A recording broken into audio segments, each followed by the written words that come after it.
sinister regime, and they are indeed sick and sinister. Our objectives are clear. First, we're destroying Iran's missile capabilities, and you see that happening on an hourly basis, and their capacity to produce brand new ones, and pretty good ones they make. Second, we're annihilating their navy. We've knocked out already 10 ships.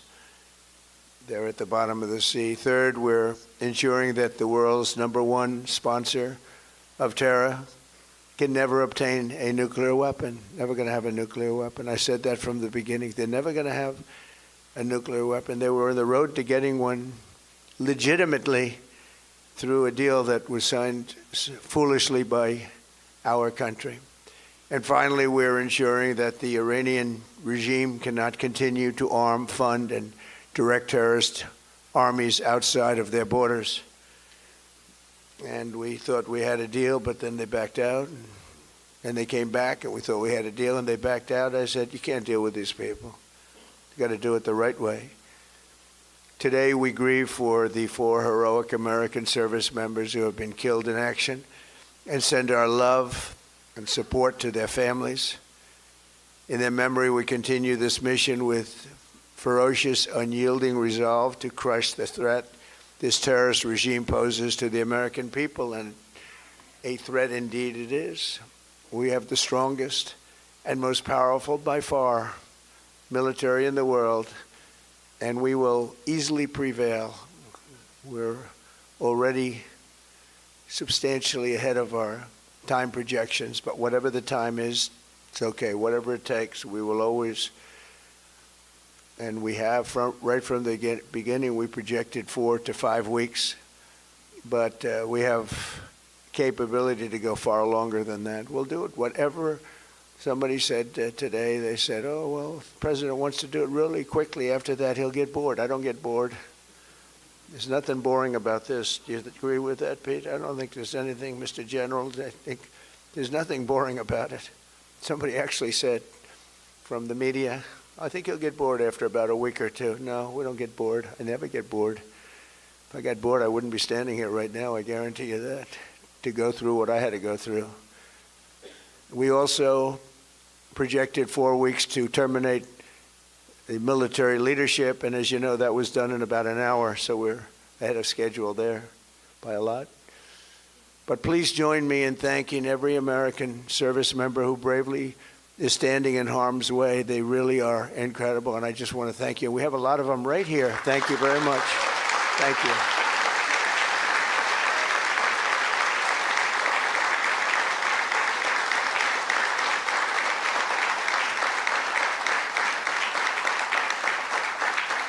Thank you, everybody. We have a lot of great service members here with us, too, in this beautiful building. Isn't it beautiful? We're adding on to the building a little bit. We're improving the building. See that nice drape? When that comes down, right now you see a very, very deep hole. But in about a year and a half from now, you're going to see a very, very beautiful building. And there's your entrance to it right there. In fact, it looks so nice, I think I'll save money on the doors, because it can't get more beautiful than that. I picked those drapes in my first term. I always like gold, but I think we can save a lot of money. I just saved curtains. But, and it'll be spectacular. It'll be the most beautiful ballroom. I believe it because I built many a ballroom. I believe it's going to be the most beautiful ballroom anywhere in the world. And when you hear all that hammering out there, you know why the First Lady is not thrilled exactly. She said, will the pile drivers ever stop? You know, they go from 6 in the morning till 11:30 in the evening. Can you imagine? Here? You know what? To me, that's a beautiful sound. She doesn't like it. I love it. You know what? To me, other than here, because we're donating it, not a penny to the taxpayer. It'll be under budget, ahead of schedule. It'll be $400 million or less. Most people say 400 million or more. No, it'll be less. But when I hear that sound, that beautiful sound behind me, it means money, so I like it. But my wife isn't thrilled. She said, this is getting crazy. I said, don't worry about it. We'll be all finished up in a few months. But now for the reason that we're gathered this morning to recognize the unsurpassed courage of 3 really incredible American heroes, 1 living and 2 no longer with us. So together, we recognize the exceptional valor of Master Sergeant Roderick Edmunds. And maybe I could ask your families to stand because they're beautiful families. I got to meet them, and please.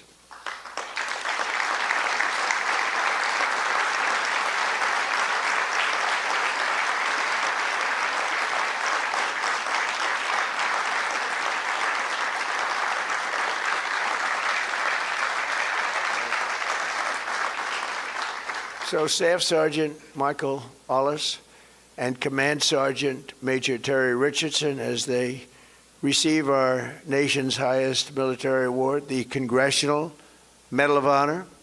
And we're pleased to be joined by Secretary of War Pete Hegseth. He's busy, very busy guy. In fact, I said, if you want, Pete, you can avoid it. General Raisin Kane also, and they said, we don't avoid this one. This is one you wouldn't avoid for anything, right? So we appreciate that you're here. Secretary of Veterans Affairs, who's doing an incredible job, Veterans Affairs, Doug Collins. Doug, thank you. You stand up, Doug. You're doing such a good job. 92% approval rating.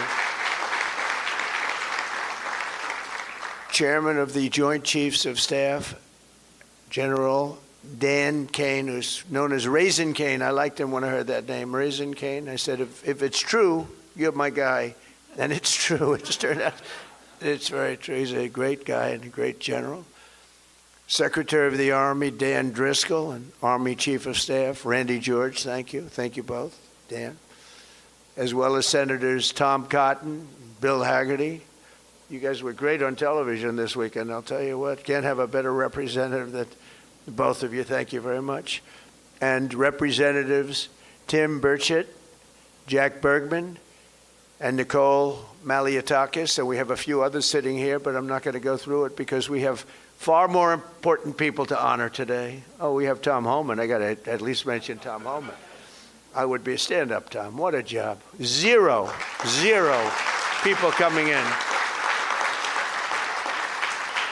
We had millions and millions of people pouring into our country now that, I mean, I'm not even sure I can believe this number is 0, but it is given out by Democrats, or Democrats from the left. We all look good. We remember the ceremonies. Oh, great.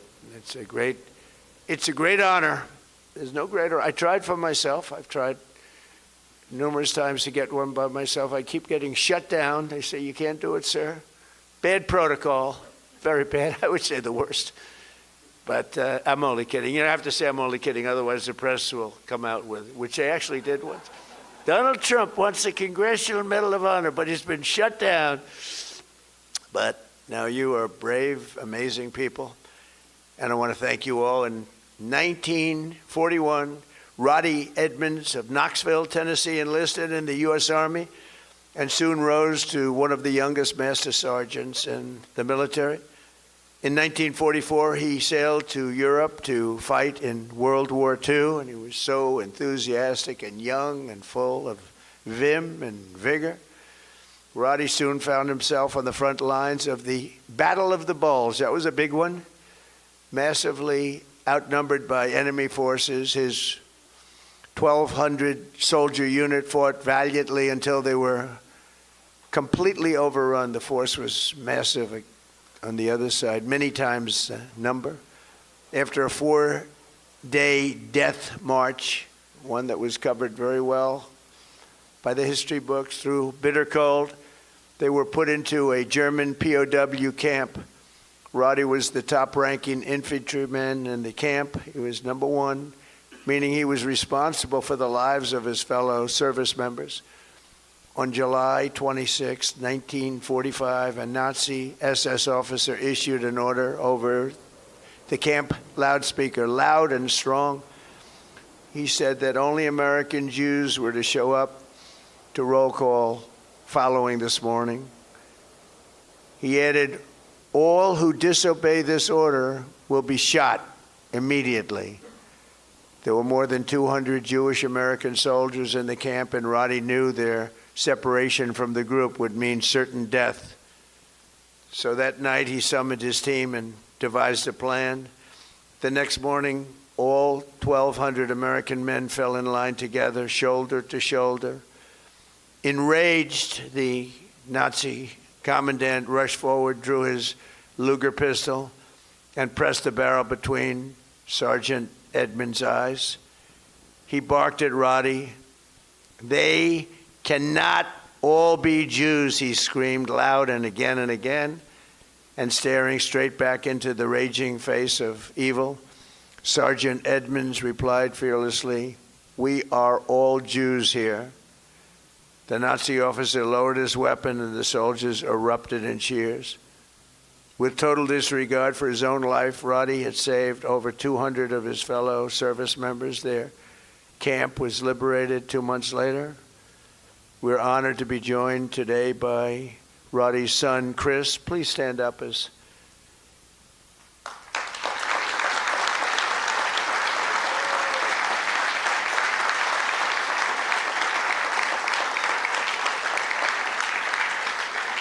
Thank you, Chris.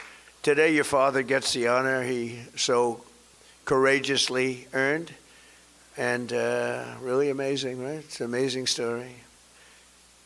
Congratulations to the family of Master Sergeant Roddy Edmunds. The next two we recognize today served in the 1st Battalion, 28th Infantry Regiment of the 1st Infantry Division, better known as Big Red 1. Do you know about that, Pete, right? Command Sergeant Major Terry Richardson, we are honored to have you with us. On September 12, 1968, 102 brave men of Terry's Alpha Company were asked with securing Hill 222 deep behind the enemy's line in Vietnam. They didn't know it at the time, had no idea, but the area was totally infested with nearly 300 enemy bunkers and many, many enemy soldiers, far outnumbering them by at least 4, 5, even 6 to 1. As Terry led Lima platoon up Hill 222, the enemy launched an ambitious and violent attack, unleashing a withering fire of machine guns and rocket-propelled grenades. Just didn't stop, just kept coming. Pinned down in hell on earth, Terry summoned unimaginable courage.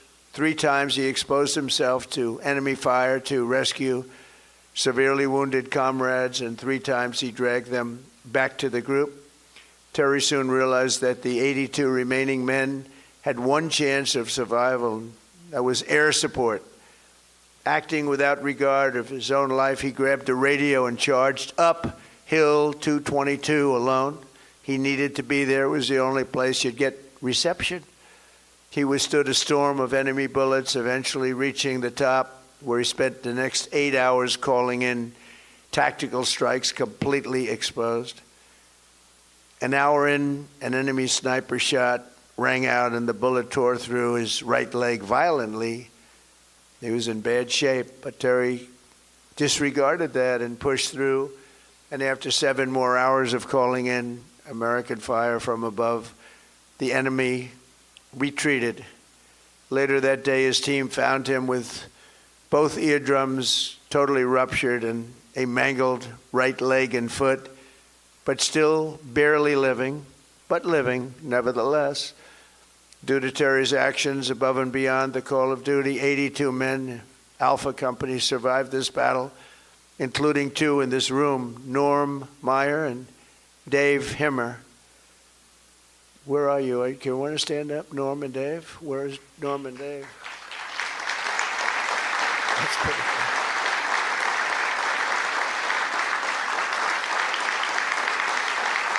Pretty good.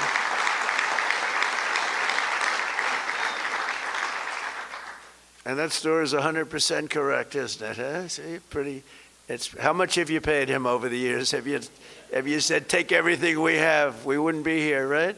That's great. That's a great story, Terry. Today you enter the ranks of the bravest warriors ever to stride the face of the earth. Please stand up, please.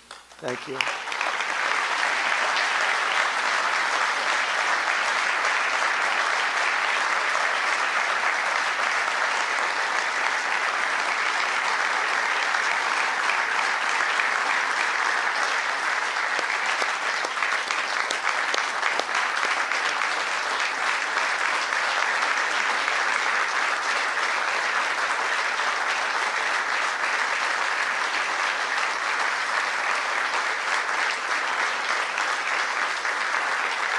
That's great, Terry. That's a great, brave man. I met him back there. He said, he's central casting. Look at him. He looks great. He looks great. You feel like fighting? I think we could take him today. What do you think, Pete? We'll make a little deal with him, as you are a brave man. Finally, we honor one more American soldier, a fallen warrior of wars, and really terror. Staff Sergeant Michael Olis, born in 1988 on Staten Island. Michael grew up seeing the World Trade Center across the bay. I know Staten Island so well. The people in Staten Island are amazing. After 9/11, Michael enlisted in the Army, and by 24 years old, he was locked in. He loved it. He wanted it so badly. He was a squad leader serving in Afghanistan with the 2nd Battalion, 22nd Infantry Regiment, 1st Brigade Combat Team of the legendary 10th Mountain Division. On August 28, 2013, terrorists detonated a 400-pound car bomb on the east wall of the forward operating base, Ghazni, ripping open a 60-foot wide breach into a compound that housed NATO coalition forces, a lot of them. 10 Taliban fighters wearing suicide vests swarmed through. From across the compound, Michael saw the pillar of white smoke rising and ran to join the fight, rushing without his gear, wearing almost no gear, no Kevlar helmet, no body armor, just one magazine in his rifle. Along the way, he encountered a Polish soldier, and together they advanced under heavy fire, very, very heavy fire. At one point, shrapnel ripped through the Polish soldier's legs, rendering him unable to walk, very, very severely hurt. In that chaos of gunfire, explosions, and charred human remains, a terrorist insurgent appeared, rounding a corner with his suicide vest, fully armed, and you could see it. It was going to happen. He charged the wounded Polish soldier without hesitation. Michael raised his gun and forced himself between the insurgent and the man he just met, shielding him with his own body. He knew it was going to happen. He shielded him with his own body. You know, bravery's amazing. You never really know who's brave, who's not, until they're really tested. We think some people are brave, Pete, and they're not. We think others aren't, and they are. You never know. But he was tested. That's called the ultimate test, right? And at perhaps his final heartbeat, Michael fired his weapon, and the terrorist detonated his vest simultaneously. Staff Sergeant Olis was killed just weeks before his 25th birthday, and nobody was any more brave than that. In his final act on earth, Michael absorbed the blast, sparing the life of that Polish warrior, who we are grateful to have in the room with us today, Second Lieutenant Carol Sierpika. Carol Sierpika. Where are you, Carol? Hey.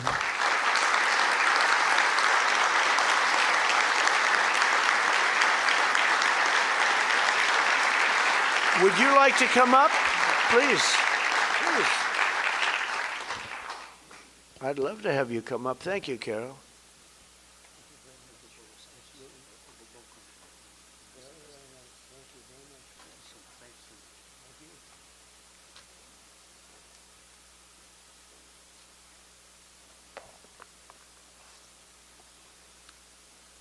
Mr. President, Minister of War, my Minister Polish of National Defense, distinguished guests, everyone gathered here today, dear my Basia, Michael, and Jacob, especially dear Linda and Robert, and the entire Olis family. What do you have that you did not receive? This is how I would like to begin these few words, to speak to you all here. In this special place and on occasion of this incredibly important ceremony, one that is significant for many, but truly especially exceptional for me. It's a particular privilege and a great honor. Above all, however, it is my commitment. It is a part of my new mission, which began 13 years ago. A soldier is not something you are from time to time. It is who you are forever. It is just like you are not a mother, a father, a sister, and brother, or only for a moment. These are not roles given to us for a while. They are a great gift, but also a great lifelong commitment. Yes, today my commitment and my greatest gift is to cultivate the memory of true, heroic act of courage that I witnessed performed by your beloved son, Michael.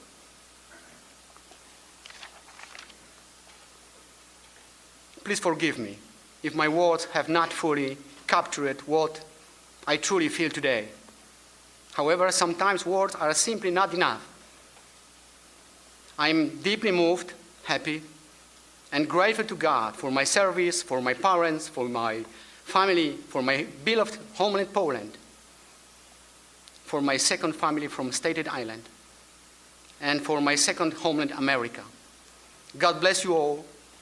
Michael, thank you for your service, and I will see you in our heavenly homeland. Thank you for your service. Thank you so much.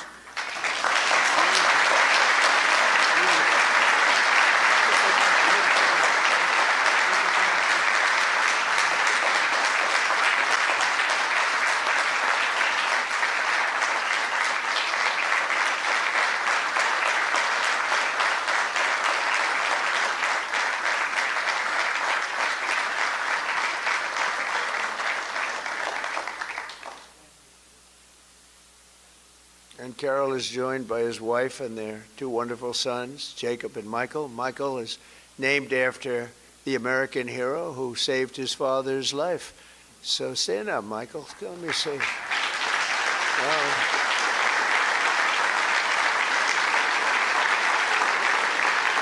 That's great. We're also pleased to be joined by several members of the Polish government, including representatives of the president, who I think is a fantastic man, by the way. I must be honest with you. I endorsed him and he won, and he came from behind, he won, and he was the biggest story in Europe, and he's going to be a great president. He already is. But as well as Poland's Minister of Defense, to honor the blood and sacrifice that has helped seal the Polish-American bond. We have a great bond. We have a great relationship with your country. And I just want to thank you to Michael's parents, Bob and Linda. Your son's selflessness in the face of real evil reminds us of the courage that keeps our country free. And I just said the genetics in that family are very strong, right? I said that before. All three families, I said, good. I see some of the young ones today. And I said, you have good genes. They were asking me, what does that mean? I said, don't worry about it. You'll figure it out. But you have the best genes you can have, actually. So thank you for giving America your beloved son. And now I would like to ask the military aide to come forward and read the citations, and then we will do the honors. Thank you all very much. This is a tremendous honor for me to be here. Thank you. Please, military aide.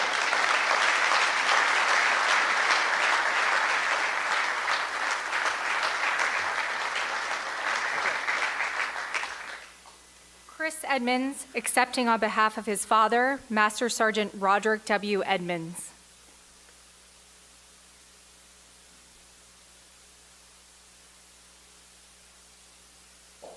The President of the United States of America, authorized by Act of Congress, March 3, 1863, has posthumously awarded in the name of Congress the Medal of Honor to Master Sergeant Roderick W. Edmunds, United States Army. Master Sergeant Roderick W. Edmunds distinguished himself by acts of gallantry above and beyond the call of duty from January 27, 1945 to March 30, 1945 as a prisoner of war in Germany. Upon arrival at Stalag 9A in Zietenhain, Germany, On the evening of January 26, 1945, the Germans announced that only Jewish American prisoners would fall out for roll call the following morning at the threat of execution. Master Sergeant Edmunds directed his senior leaders to have all 1,200 American prisoners present themselves for roll call. The Nazi commandant became incredulous after realizing that so many Americans were standing in formation. The commandant removed his pistol, pressed it hard against Master Sergeant Edmunds' forehead between his eyes, and demanded that he order all Jewish American prisoners to step forward or he would be shot. Master Sergeant Edmunds fearlessly held his ground, refusing to concede. The commandant lowered his weapon without further attempts to segregate the Jewish American prisoners. Several weeks later, in March 1945, the Germans ordered all prisoners to assemble outside the barracks for evacuation. Master Sergeant Edmunds ordered all American prisoners to form in front of the barracks, and when the enemy transports arrived, they would break ranks and rush back to the barracks. Master Sergeant Edmunds gallantly led these prisoners in a relentless pursuit of opposition and resistance, forcing the Germans to abandon the camp, leaving the 1,200 American prisoners behind. Master Sergeant Edmunds' conspicuous gallantry above and beyond the call of duty are in keeping with the highest traditions of military service and reflect great credit upon himself, his unit in the United States Army.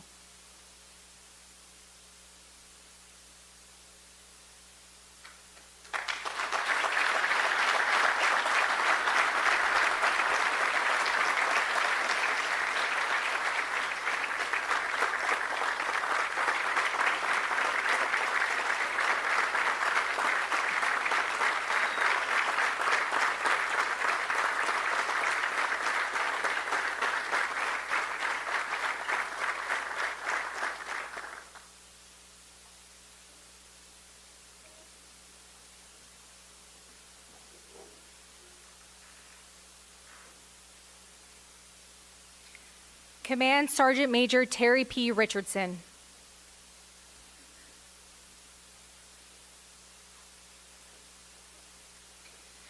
The President of the United States of America, authorized by Act of Congress March 3, 1863, has awarded in the name of Congress the Medal of Honor to Staff Sergeant Terry P. Richardson, United States Army.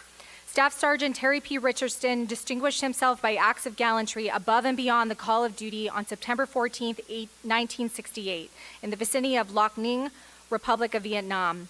On this date, his company was tasked with the mission of securing Hill 222 in hostile and enemy territory near the Cambodian border. Staff Sergeant Richardson directed one of his squads to be the point element leading the way. Shortly after the assault began, 3 of the squad members became severely wounded and pinned down between 3 enemy machine gun bunkers.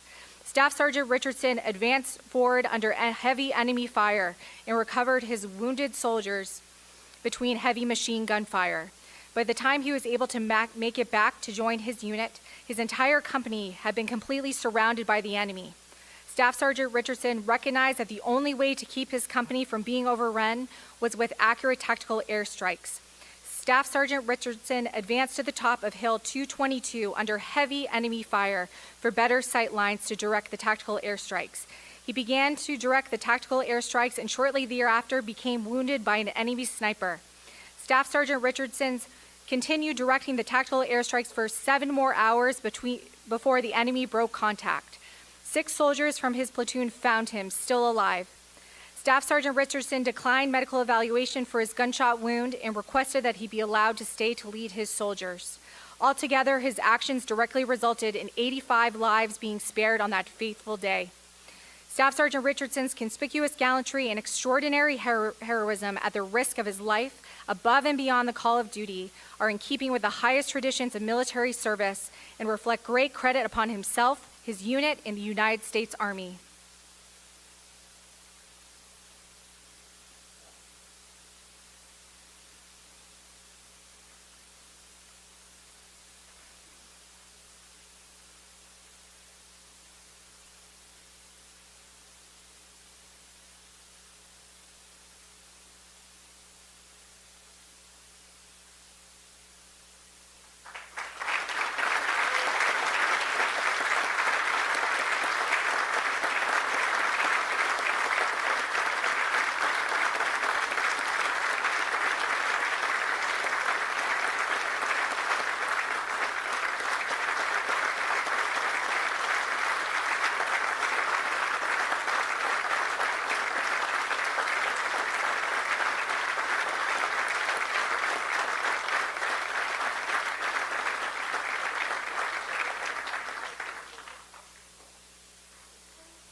Robert and Linda Olis accepting on behalf of their son, Staff Sergeant Michael H. Olis.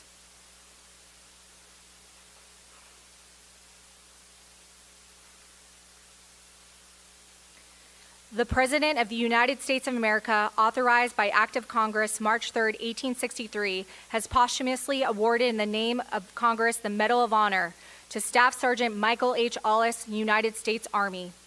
Staff Sergeant Michael H. Olis distinguished himself by acts of gallantry above and beyond the call of duty on 28 August 2013 in Afghanistan. On this date, a complex enemy attack involving multiple vehicle-borne improvised explosive devices, suicide vests, indirect fire, and small arms fire was launched against Forward Operating Base Hanzi.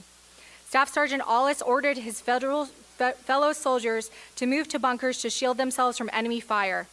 After accounting for his soldiers, he moved toward the enemy force that had penetrated the perimeter of the Forward Operating Base.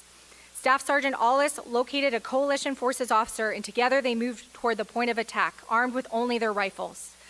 Upon reaching the attack point, they linked up with other friendly forces and began a coordinated effort to repulse the enemy.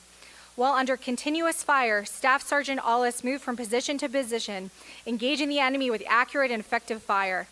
While fighting along the perimeter, an insurgent came around the corner. Staff Sergeant Olis fired on the insurgent and incapacitated him, but as he approached the downed insurgent, the insurgent's suicide vest detonated and mortally wounded him. Staff Sergeant Olis's exceptional courage and complete disregard for personal safety were in keeping with the highest traditions of military service and reflect great credit upon him, his unit in the United States Army.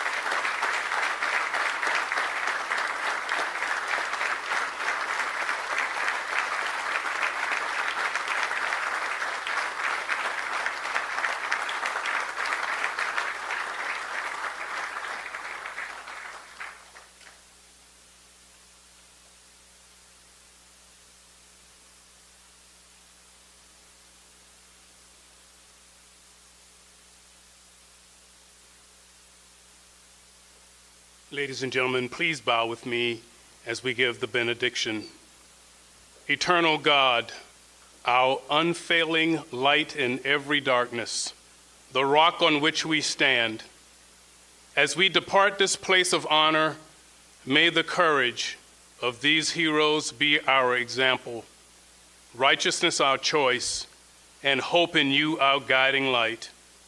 We especially ask for your protection over our military service members who are protecting the interests of our nation at this very moment. And Heavenly Father, grant us the will to do justly, to love mercy, and to walk humbly before you. In your holy name we pray. This we'll defend. Amen.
I don't think they are doing it. They're keeping it เราเมื่อเดิมตัวเอง